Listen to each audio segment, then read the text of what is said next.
Gross profit is your revenue minus your direct costs of goods sold.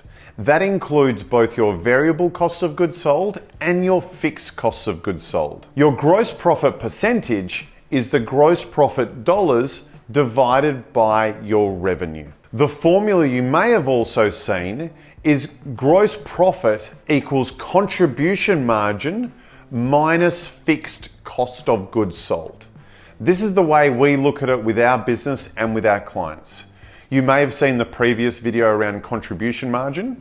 The next number down is looking at your gross profit, and the items that fill in the gaps between contribution margin and gross profit are your fixed cost of goods sold. Your fixed costs of goods sold are most likely direct labor, potentially your factory or warehousing costs, where you keep your product or where you do your manufacturing or operations. This can include depreciation on any assets that are utilized in the income producing process, such as machinery or trucks that are used for delivery.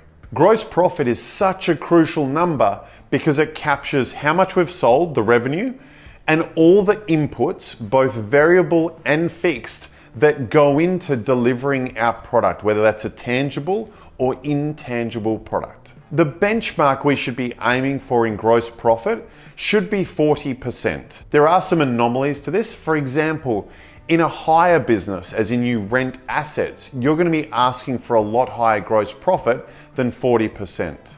But if you're running a manufacturing or a merchant style business, a buy and sell business, you ideally want to be aiming for your gross profit around about 40%.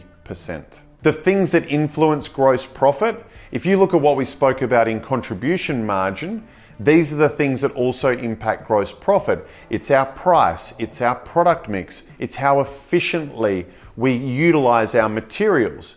But if I look down in the specific items around gross profit that are further to contribution margin, it's the efficiency of our labor, how well are they performing and how much income are they producing from the costs they incur.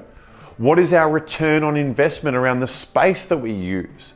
Naturally, the better return on investment on our space, the better our gross profit is going to be. And how well utilized are our assets? If we're able to use assets that are relatively low dollar value to produce high revenue, that's clearly a better outcome than having a very high asset intensive business, not getting an appropriate amount of revenue in return for that depreciation.